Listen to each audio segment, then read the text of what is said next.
To create a new payment run in SAP S/4HANA Fiori, we navigate to the transaction called Manage Automatic Payments. Click on this one. You can see the overview screen of the automatic payment program. We could search for existing payment programs via those filters over here and then press go. But for now we will create a new one, and therefore we click on Create Parameter.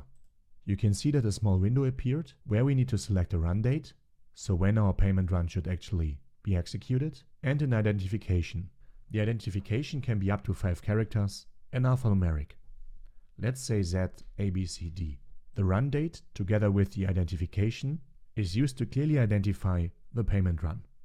So in our client, each and every payment run must be unique, meaning that if we have several payment runs on the same date, they need to be identified separately by giving them a separate identification. For instance, the next payment run could also be on the 9th, but with the identification ZBCDE. Now we click on Create.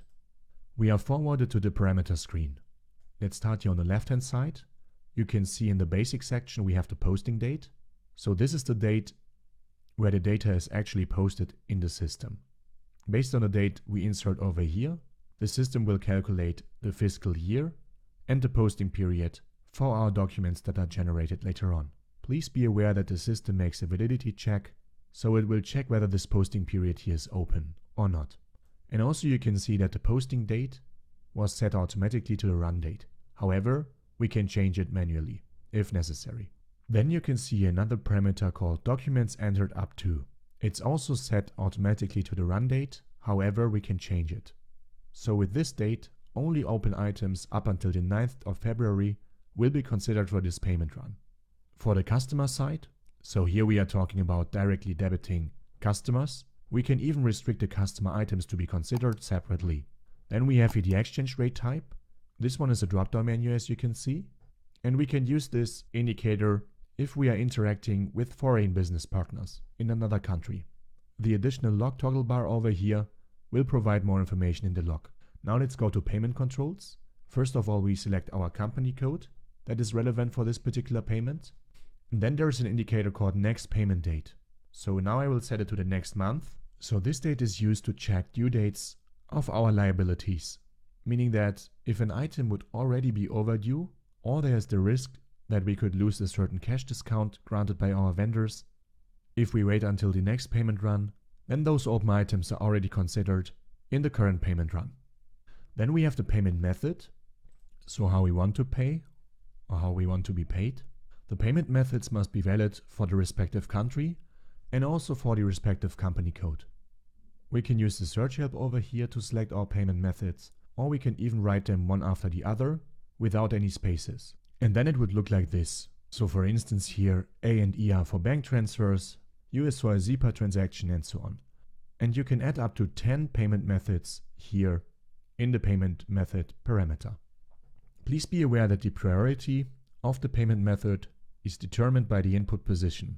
So for instance here, the payment method 2 is prioritized before the payment method A, and the payment method A before C, and so on.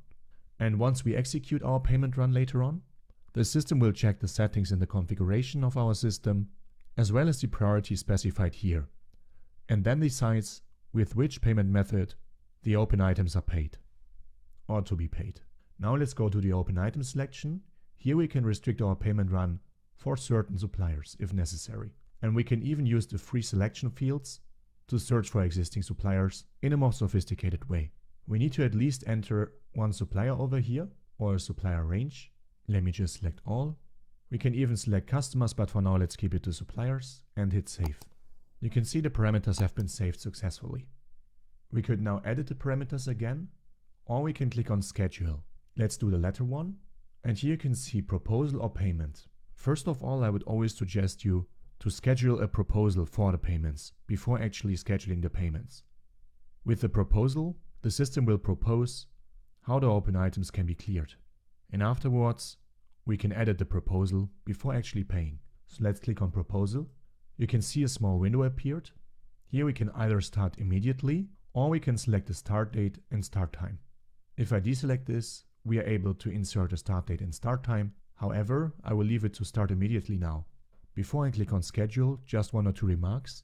So once I press schedule, the system will identify and collect all invoices and open items that correspond to the entered parameters and are before the next posting date that I inserted here in the background.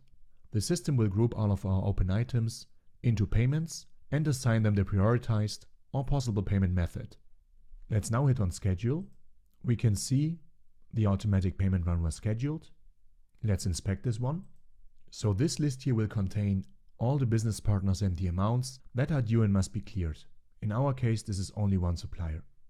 Let's navigate to this row over here. And here we can see the payment proposals that the system proposes us for this particular supplier. Let's go back. You can see we also have the option here to mark the line and click on Edit Payment. But for now, this looks fine for me. So let's inspect the other tab. It's called Exceptions. So here, all the open items that can't be cleared automatically are being displayed and are grouped into different error sections, so to say. As you can see here, for instance, item is blocked for payment. This is one of the reasons, and it counts for a bunch of items. Then we have another reason where the payment document was not able to be created. And here we have some missing payment methods.